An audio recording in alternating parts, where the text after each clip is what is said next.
If you want to kind of work stuff. backwards, so like '01, China joins the World Trade Organization, and the 2000s, the high point of China exporting to the rest of the world as a part of its own economic strategy, and the rest of the world welcoming Chinese goods.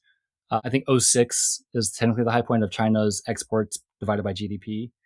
This all hits a whatever endpoint with '08. Both the Beijing Olympics is like this great moment of like China's part of the world now, but also the financial crisis really devastates that model. And in hindsight, this is what people call China Shock 1.0, where people looking back are like, oh, actually, we lost a lot of jobs by letting China join the WTO. There's been a lot of stuff that's happened in the meantime.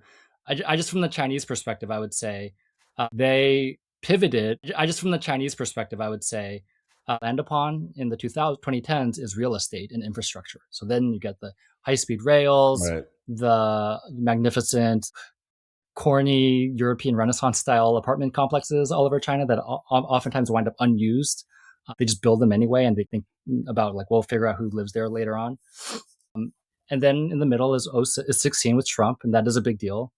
But the latest development is a couple years ago, there was the real estate bubble that crashed in China. You may have heard of, and this is not.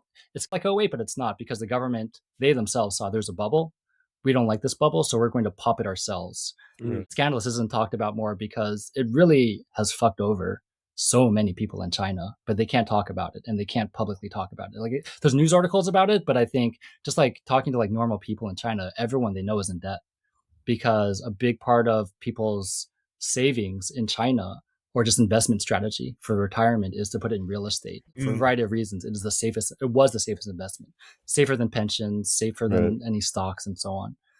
And so there's a chart where around 2023, the same, almost like there's like a 45-degree angle, like plummet in real estate values. There's like the exact same angle going into investment into manufacturing, right? Mm. So it's very clearly the government is like, okay, we popped the real estate bubble, but we can't stop the economy. So we're going to pump it into not just the old, right? Not just shoes and handbags and furniture. We're going to pump it into AI, EVs, renewables, and so on.